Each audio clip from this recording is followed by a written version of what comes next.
The people in our nation's past are interesting, but it is their ideas and ideals that are truly remarkable. Welcome to America's Story. My name is Steve Ford. Have you noticed how critics take a look at our nation's past and they tend to point out only the flaws? They see the Founding Fathers as a group of wealthy white men who wrote documents like the Declaration of Independence and the Constitution only to hold on to their own wealth and power. While those characterizations may have elements of truth, that is not the complete story of who those men were, or who we are as a people. I see our past very differently. I see stories of a flawed people with big ideas who have changed the world.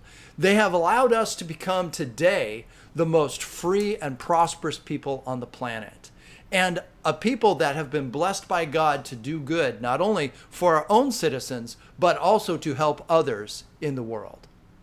Today, I would like to take a look at a very important historical figure in American history, George Washington, the father of our country and the man who would not be king.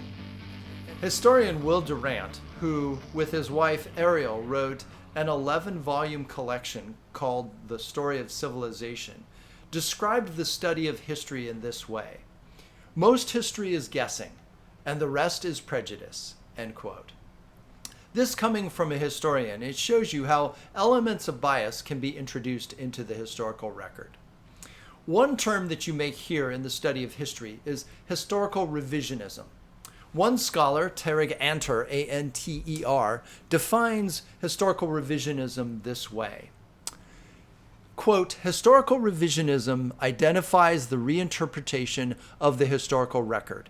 It usually means challenging the orthodox views held by professional scholars about a historical event, or introducing new evidence, or of restating the motivations and decisions of the participant people.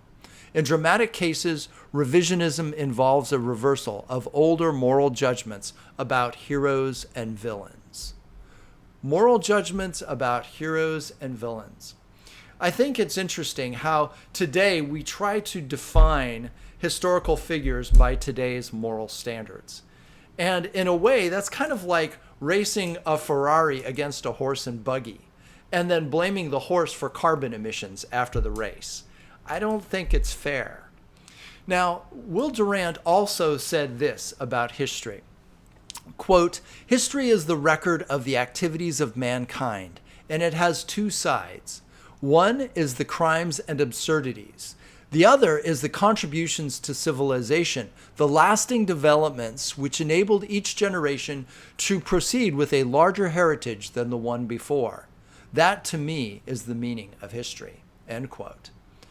So, the lasting developments which enabled each generation to proceed with a larger heritage.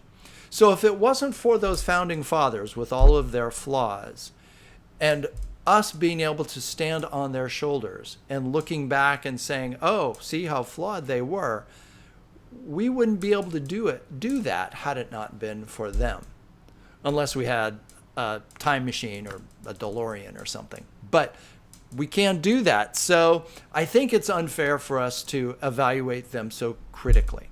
One of the earliest accounts in the life of George Washington was written by Mason Locke Weems, who wrote The Life and Memorable Actions of George Washington, which was first published in the year 1800. Among the accounts told by Weems in later editions of a book by the same title included an incident where 6-year-old Washington used his brand new hatchet to cut down one of his father's favorite cherry trees. When asked if he had done so, the young Washington was said to have replied, quote, I can't tell a lie, Pa, you know I can't tell a lie. I did cut it with my hatchet, end quote. Most historians believe that there is no documented proof that this conversation ever occurred, and therefore the event is unlikely to have happened. Weems supposedly had heard this story from an elderly friend of the Washington family who chose to remain anonymous, which cast doubt on its authenticity. In today's world, authenticity and telling the truth is a valuable commodity, sought by a generation that desperately wants to be real.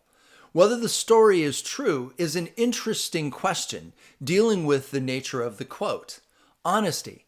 But beyond the veracity of the incident, What does this say about George Washington's character?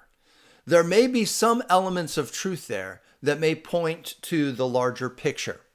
What I would like to do today is to look at the character of this man, Washington, and where it counts the most. His decision to step down after the American Revolution and not become king. If I were to ask a modern scholar today, what defines George Washington's character the most? I wonder how they would reply. Many might focus on his accomplishments as a leader during the war. I'm sure some would focus on the fact that he was a slave owner and that he released his slaves upon his death. But what a contradiction. Here, the man who owned slaves also at the same time was able to bring forth the ideas that gave birth to the most free, most inclusive nation on the planet. It has been said that you can tell a great deal about a person's character by the little things. Today, someone is stealing paper clips from the office, and tomorrow they're embezzling millions of dollars from their company or running for political office. But it's the really big decisions, especially those decisions that will have an impact on the lives of others, where the test of character meets the reality of major consequences. We have seen countless times where politicians have promised one thing, only to turn around and do the exact opposite once they've gotten elected. For example, the famous George H.W. Bush's promise, "Read my lips, no new taxes." Not gonna do it. Not gonna do it. Wouldn't be prudent at this juncture. Not gonna do it. No. Or Barack Obama's quote, "Let me be clear. If you like your healthcare plan and your doctor, you can keep them." End quote. I got to work on my Obama a little bit. Anyway, very often we are prone to cut the politician some slack that most aligns with our own political affiliation. My politician misspoke. The other guy or gal, they're a liar. The thing was, George Washington wasn't a politician. And he knew that. And I think he appreciated that fact.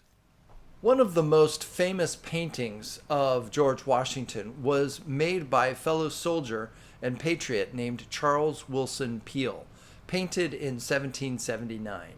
The portrait is called George Washington at Princeton and depicts the general standing next to a cannon, wearing a blue sash demonstrating his rank as commander-in-chief. The painting portrays Hessian prisoners marching across a field in the background after the Battle of Trenton, with Princeton College visible off to one side. The portrait is an interesting view of Washington, the leader. Here he is, a military commander, with his hat removed and in his hand, indicating a sign of respect. The Battle of Trenton was a significant victory during the war, and Washington is remembered as the leader who tenaciously crossed the Delaware River to attack the brutal Hessian forces the morning after Christmas Day in 1776. But Parson Weems views this portrait as incomplete. The painting may be worth 1,000 words, but it does not tell the entire story of the man. Yes, he was a brave and tenacious military commander. He was tough by the measure of any man at the time, or even today. He could work in the outdoors as a surveyor, cross rivers on horseback, and then sleep out in the cold. But if you were to compare him to the political leaders of today, I think you might see a bit of a contrast. If anything, that we've come a long way in the technology for hair follicle transplants. I mean, George Washington did wear a wig. According to Weems, and I'm reading from page 6 of the 1808 edition, quote, "And yet it was to those old-fashioned virtues that our hero owed everything, for they in fact were the food of the great actions of him whom men call Washington." End quote.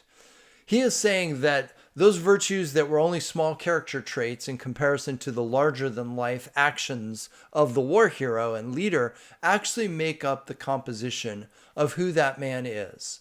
In essence, without virtue, the leader is just another man. Another source to determine a man's character is by talking to his enemies. What do they say about him? The Reverend Jonathan Boucher wrote about the man Washington in his memoirs published in 1786. Boucher was an Anglican clergyman, an aristocrat, and a loyalist who had fallen on hard times financially. He had to resort to tutoring to make a living. One of his pupils was John Parke Custis, the son of Martha Washington from a previous marriage. In an excerpt from his memoirs, we read the following, quote, "I did know Mr. Washington well, and though occasions may call forth traits of character that never would have been discovered in the more sequestered scenes of life, I cannot conceive how he could, otherwise than through the interested representations of party, have ever been spoken of as a great man. He is shy, silent, stern, slow and cautious, but has no quickness of parts, extraordinary penetration, nor an elevated style of thinking. In his moral character he is regular, temperate, strictly just, and honest. Excepting that as a Virginian, he has lately found out there is no moral turpitude in not paying what he confesses he owes to a British creditor." End quote. His moral character is regular, temperate, strictly just, and honest. To me, this elevates Washington a little bit more because in essence, Boucher is saying that Washington was an ordinary guy who was decent. Nothing fancy or flashy. What you see is what you get. He's boring. I mean, have you ever watched C-SPAN or YouTube a speech from Mitch McConnell and see how dynamic today's politicians can be? Washington wasn't a superhuman who could throw a silver dollar across the Potomac, as some of the legends would say about him. He wasn't even the best military commander. And perhaps the reason for his shy, silent, and stern demeanor is that he suffered greatly from tooth and gum pain. His false teeth made smiling embarrassing and uncomfortable. One event in which we see Washington's character significantly portrayed occurs at the immediate close of the American Revolution. This upstart set of colonies, with the help of the French, have just defeated the most powerful empire in the world and gained their independence. At the end of the war, King George III inquired as to whether Washington would now become the head of the army or the head of state. To his surprise, he learned that Washington planned to return to Mount Vernon, his home, to which the king was said to have replied, "If he does that, he will be the greatest man in the world." Washington relinquished his powers as commander-in-chief on December 23, 1783, in a public ceremony in Annapolis, Maryland. Now the popular war hero, Washington was greeted at every stop with banners, banquets, and cheers from an admiring crowd. Only 20 members of Congress were in attendance, representing 7 states, but this constituted a quorum, and Washington wanted to deliver his speech in public and in front of Congress. The men in attendance wore their hats, not in disrespect to Washington, but to upend the tradition of removing one's hat before a monarch. In his speech, Washington was nervous and filled with emotion. He held his speech in his left hand, and it began shaking so much that he had to use his right hand to steady it. I can relate to that.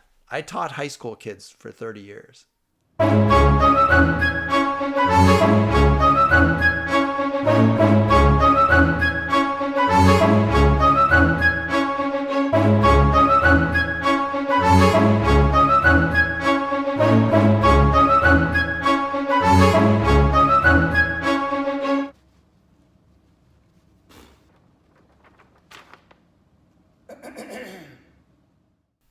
I consider it an indispensable duty to close this last solemn act of my official life by commending the interests of our dearest country to the protection of Almighty God and those who have the superintendence of them to His holy keeping. Having now finished the work assigned me, I retire from the great theater of action, and bidding an affectionate farewell to this august body, under whose orders I have so long acted, I here offer my commission, and take my leave of all the employments of public life. Washington finished his speech, shook hands with the members of Congress, and left town quietly.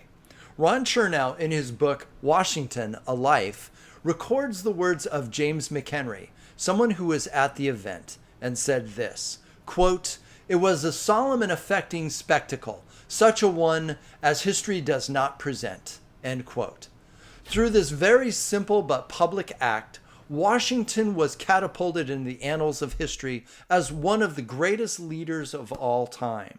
Not because of his battlefield victories or his strategic acumen, but for the fact that he had just won a war and was relinquishing all of his power, giving it back to the people, represented by Congress. Now that takes a lot of guts to give up all of your power and give it to Congress. I mean, today Congress has a lower approval rating than the media. I'm just saying.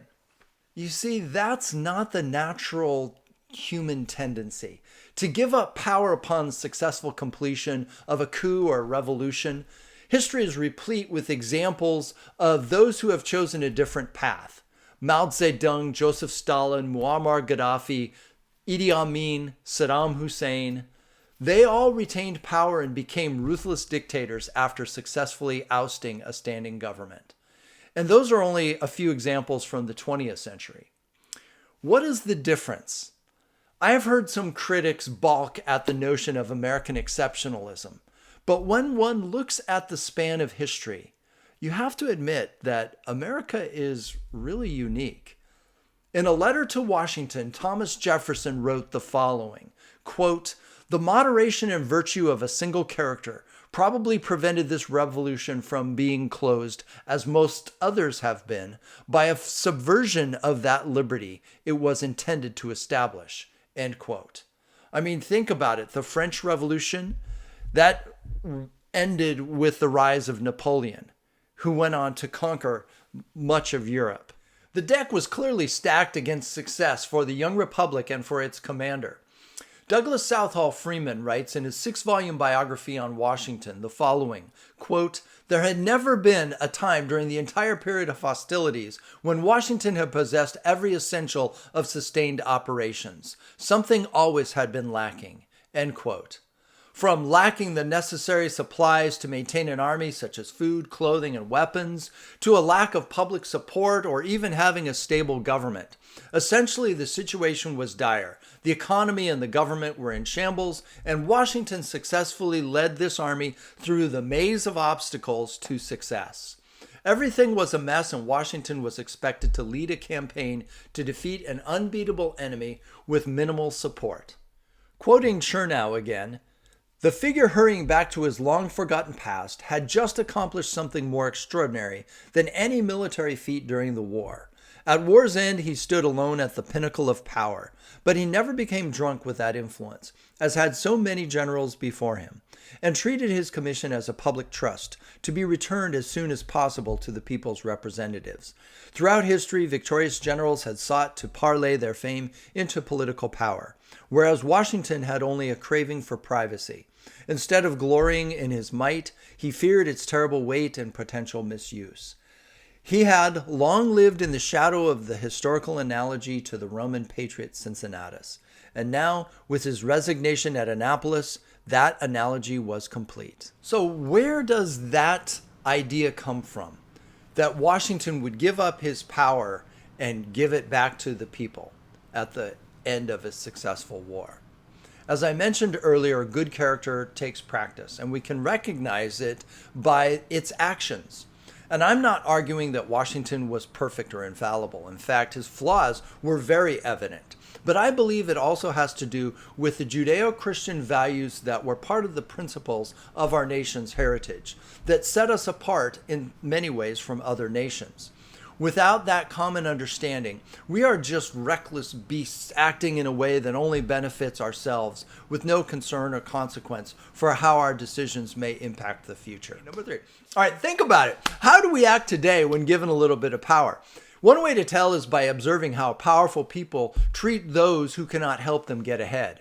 How much does that lawyer tip the waiter or waitress at the restaurant? Or how does the ordinary person waiting in a long line at the grocery store treat the cashier when they finally get up to the register? Or how do we treat the custodian who is tasked with cleaning our classrooms or our office space? If you're like me, we've all behaved in less than honorable ways at some points in our lives. And these are just the little things. Think about how much more so when it really counts. So before you go on that march to tear down another statue honoring a significant historical figure, think about what you are trying to communicate. You don't like our past. I understand that, but you can't erase it. And in fact, we should try to understand how we have learned from their flaws and corrected course. Try to put yourself in the shoes of those people who lived at the time and answer honestly if you could have done any better, given the norms and ethics of the time. I sincerely doubt it. And 246 years of our history stands between what they have accomplished and what we, through ignorance, are trying to destroy. I'm Stephen Ford, and this is America's Story. All sources quoted in this presentation are listed below. Feel free to email with comments or questions. Like and share this video, and if you like this content, watch for future videos.